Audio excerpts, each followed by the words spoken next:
Your friend texts you on a Friday night. Come out, this place is packed, the energy is insane. And something inside you just dies a little. Not because you hate your friend, not because you hate fun, but because your body already knows what your mind hasn't admitted yet. You're going to spend 3 hours smiling through exhaustion, pretending the noise doesn't feel like sandpaper on your brain, then need the entire weekend to recover from what everyone else calls a good time. That dread you feel isn't weakness. That exhaustion isn't you being dramatic. And that voice whispering, "I'd rather be anywhere else," isn't broken. It's honest. You've spent years thinking something is wrong with you. But what if your brain is doing something right that everyone else has forgotten how to do?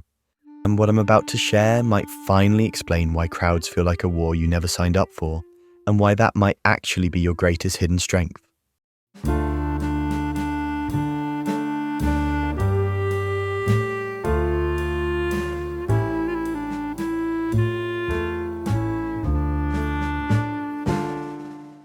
Here's what's actually happening inside your head, and I promise this will make you feel less crazy. Most people have this filter in their brain. It's like a bouncer at a club, deciding what information gets in and what gets thrown out.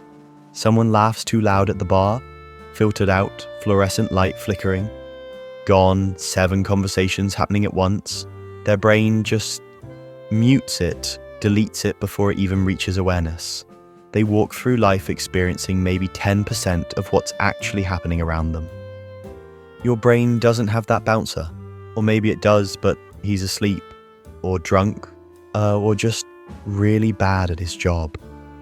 Everything gets in everything. That woman 3 tables over who just fake laughed at her date's joke. You caught it, the slight shift in your friend's posture when they mentioned their ex. You noticed the way the energy in the room changed when that group walked in. You felt it in your chest before you even looked up. You're not imagining things. You're not being too sensitive. Your brain is literally wired to catch what others miss. Scientists have a fancy term for it, sensory processing sensitivity, but forget the jargon. What it really means is this: you're experiencing life in high definition, while everyone else is watching a blurry stream. And here's the part that might mess with you a little. This isn't a bug, it's a feature, a really old one.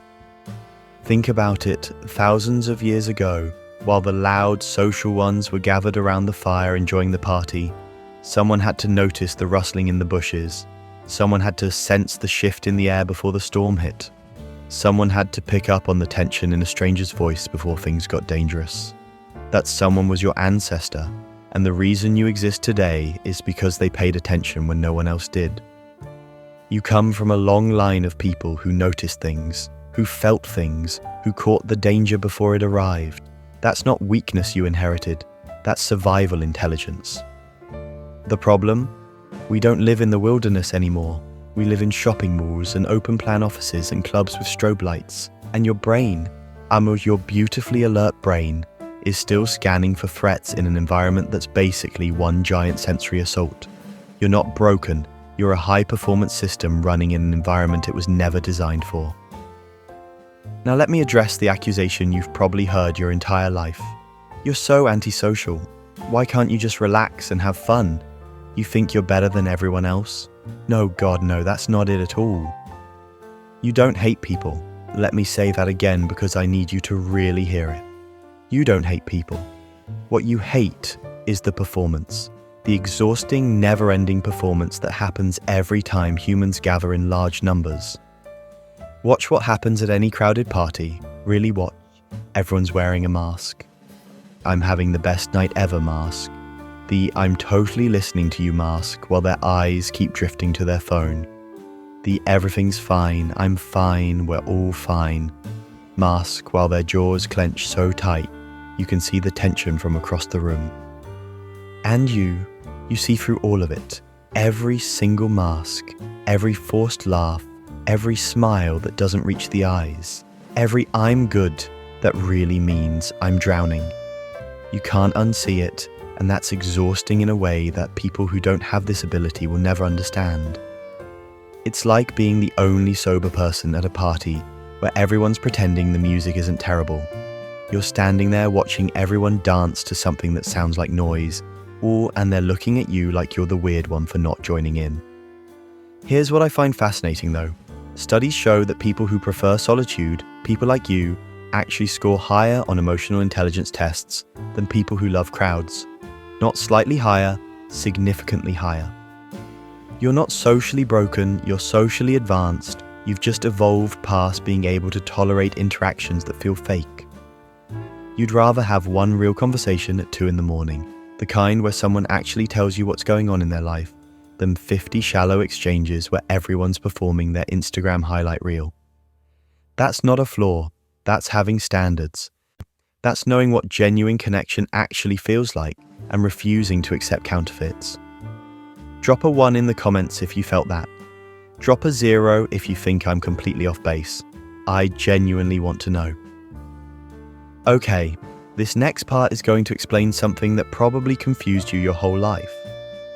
You know that friend who walks into a party and just lights up? Like the crowd gives them energy? Like they're a phone that somehow charges by being around people? You've watched them work a room and wondered what the hell is wrong with you that you feel drained doing the exact same thing.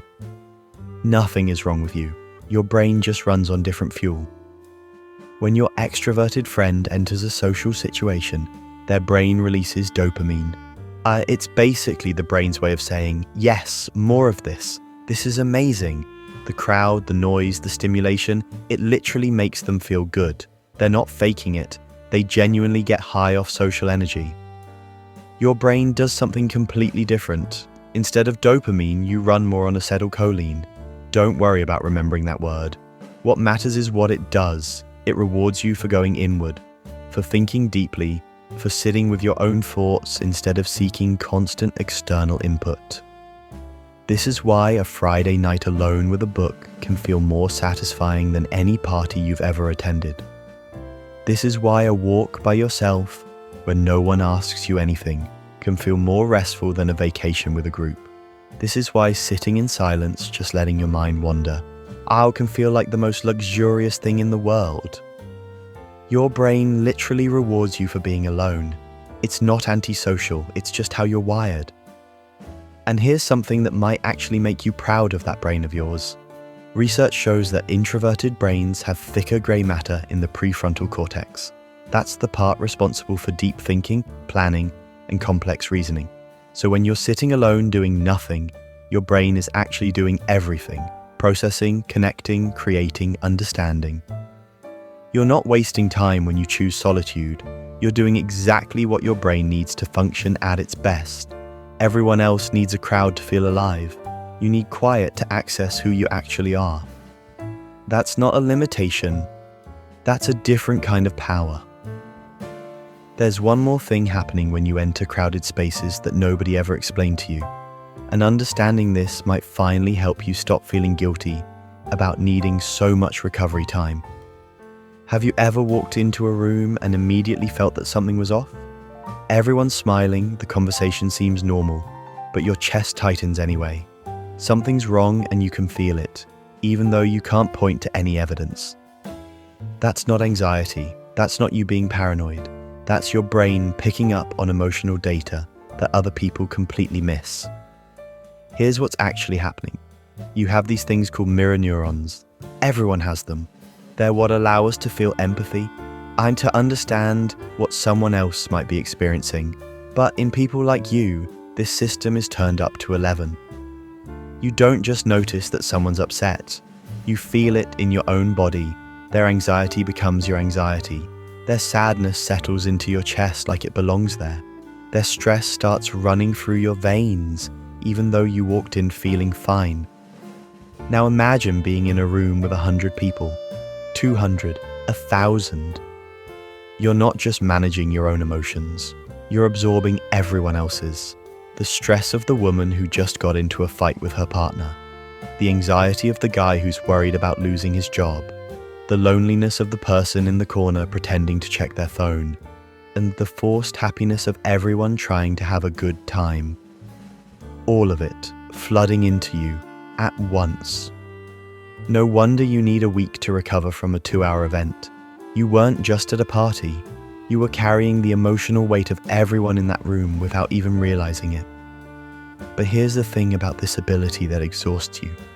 It's the same ability that makes you one of the best friends anyone could ever have. You notice when something's wrong before they say a word. You feel what people need before they know how to ask for it. You understand layers of human experience that most people don't even know exist. That's not a curse, it's a gift that most people would buckle under. The only difference is nobody taught you how to protect yourself from it. Can we talk about the lie you've been told your entire life? Busy equals successful, loud equals confident, surrounded by people equals happy.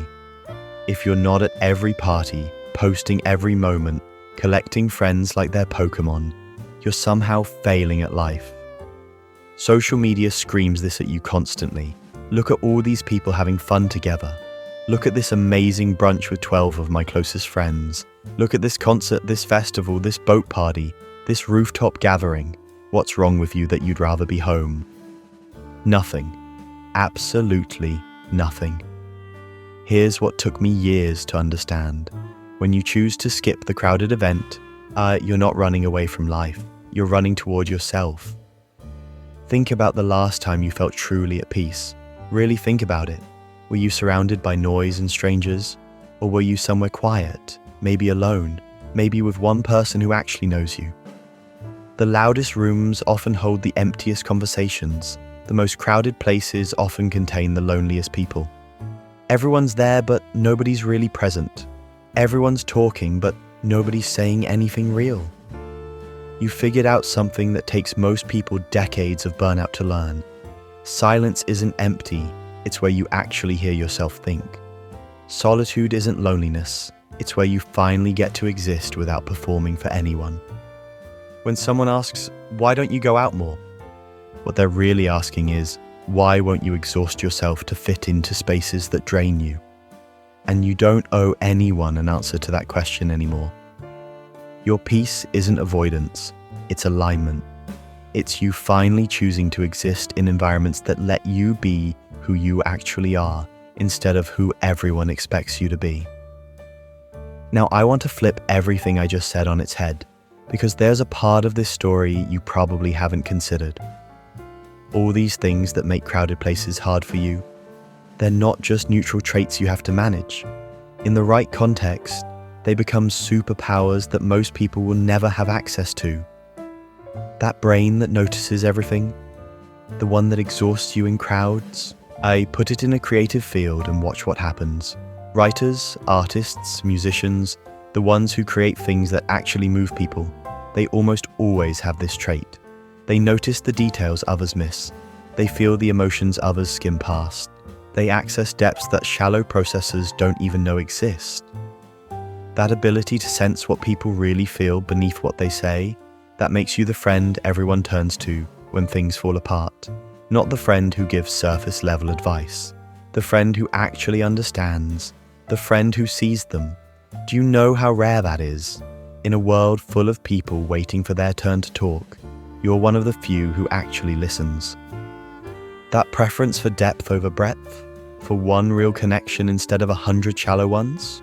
The people in your inner circle aren't just contacts. They're people who've experienced a quality of attention and understanding that most humans go their entire lives without receiving.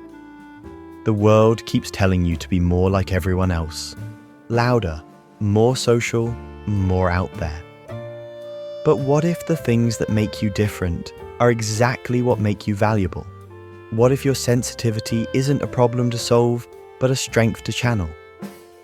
What if the question isn't how do I become more normal, but how do I build a life that actually fits who I am? You don't need to change. You need to stop apologizing for not being someone you were never meant to be. So where does all of this leave you? Not broken. You were never broken. You were just built for something different than what the world kept demanding from you. Your brain catches what others miss. That's not a flaw. That's perception that most people have to pay therapists to develop. Your emotions run deep enough to actually feel what others are feeling. That's not being too sensitive. That's the kind of empathy that changes lives.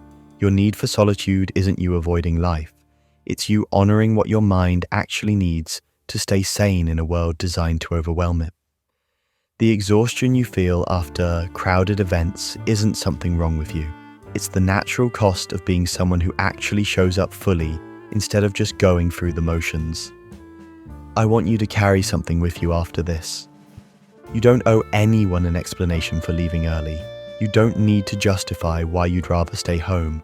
You don't have to pretend that crowds energize you when every cell in your body is screaming for quiet.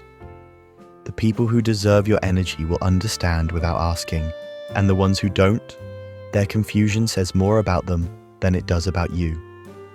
You've spent so much of your life trying to fit into rooms that were too loud, too crowded, too much, apologizing for who you are, wondering why you can't just be like everyone else. But here's the truth. The world doesn't need more people who are comfortable in chaos. It needs people who can sit in silence and hear what everyone else is too distracted to notice. It needs people who choose depth over noise, either quality over quantity, real over fake. That's you. That's always been you.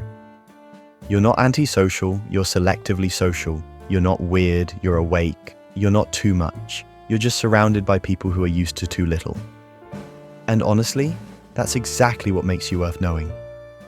If any of this felt like someone finally putting words to something you've carried alone for years, hit subscribe. The next video goes even deeper into another misunderstood trait that might explain more about you than you're ready to hear.